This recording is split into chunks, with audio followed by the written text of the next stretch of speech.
That was my favorite. I've never done that before. That was fantastic. I can't believe it took 6 films. Gail continues to have the most epic chase scenes in the franchise. And one-liners. Yeah. Amigos de película, ¿cómo están? Yo soy Riva, les doy la bienvenida a este especial de Scream 6, la nueva película de esta fabulosa franquicia que ahora por primera vez sale de Woodsboro y se va hasta la ciudad de Nueva York, donde perseguirá a los sobrevivientes de la quinta película. Tuve la oportunidad de conversar con varios de sus protagonistas, Courtney Cox, Jenna Ortega, Melissa Barrera, Mason Gooding, Jasmine Savoy Brown y sus directores Matt Bettinelli Olpin y Tyler Gillette. Bienvenidos a este especial de Scream de película. Please help me.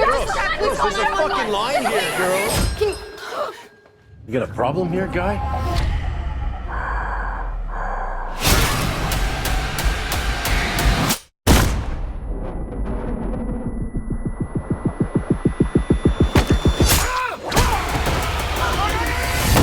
Courtney, Melissa, Jenna, my favorite Scream Queens. Welcome to the película. You're back, and this time in the Big Apple. Let's talk about it. How are you? Good, how are you? Great, thank you. Sam has a really heavy burden that drags her to the past, and she's not quite your typical good girl. So you came back with a lot on your plate. How was it to create her arc for this one and deal with all these complex emotions she's facing, adding now that she's in a city where she can be surrounded by people but actually be totally alone?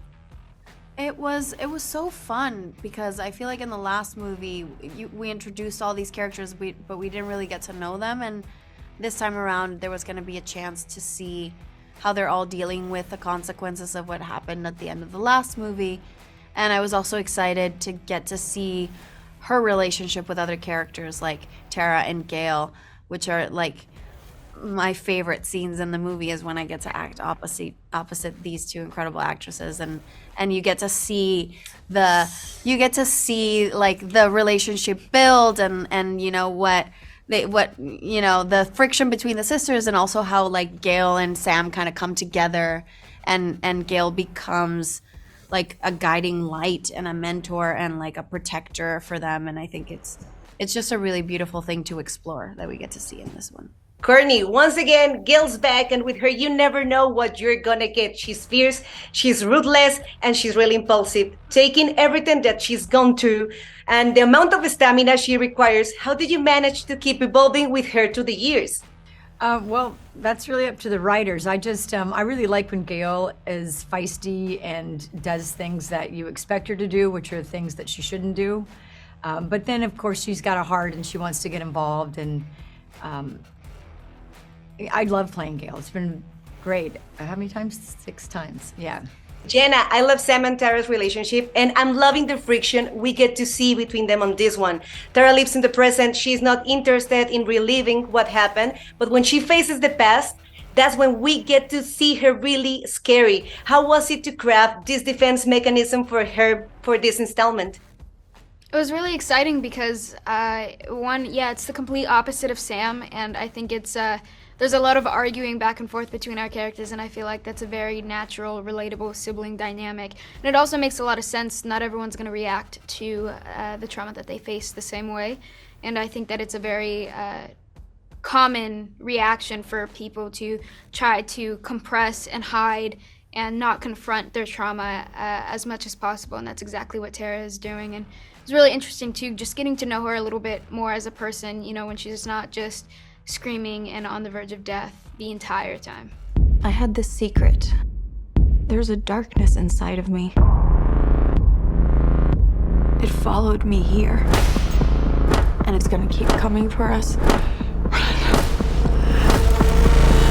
We share a certain history. There's a beautiful family dynamic that evolved between the 4 survivors, the core 4.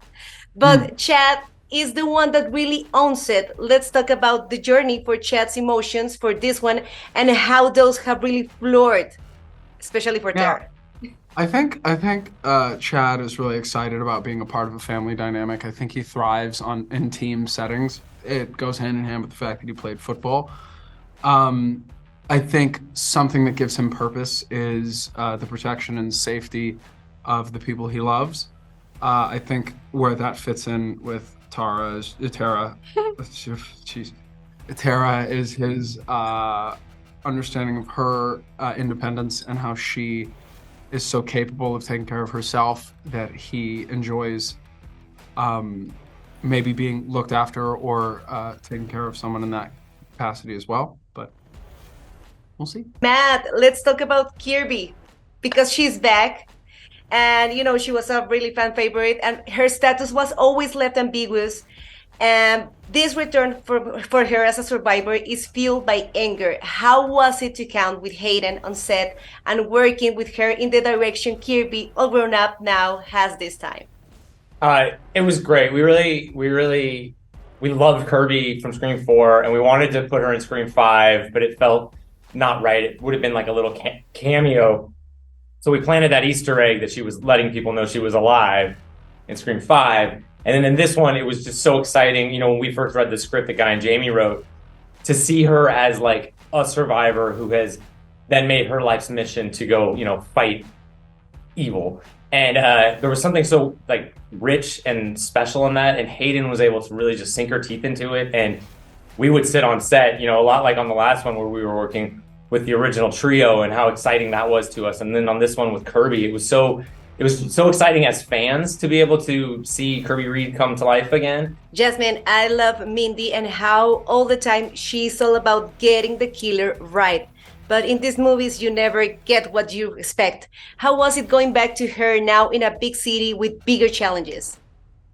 Really exciting, really fun. I think moving from a small town like Woodsboro into the Big Apple gives us the opportunity to play with more fear because there's more people. Ghostface could be in more places.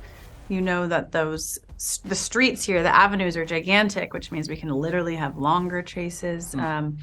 And for Mindy, a queer woman of color from a small town, it's exciting because it means she has the opportunity to like make more friends like her, grow her education and her queerness, etc. And I'm excited for her for that move until, you know, it goes south.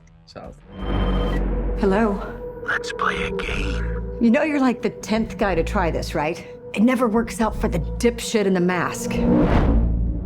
Maybe. But there's never been one like me, Gale.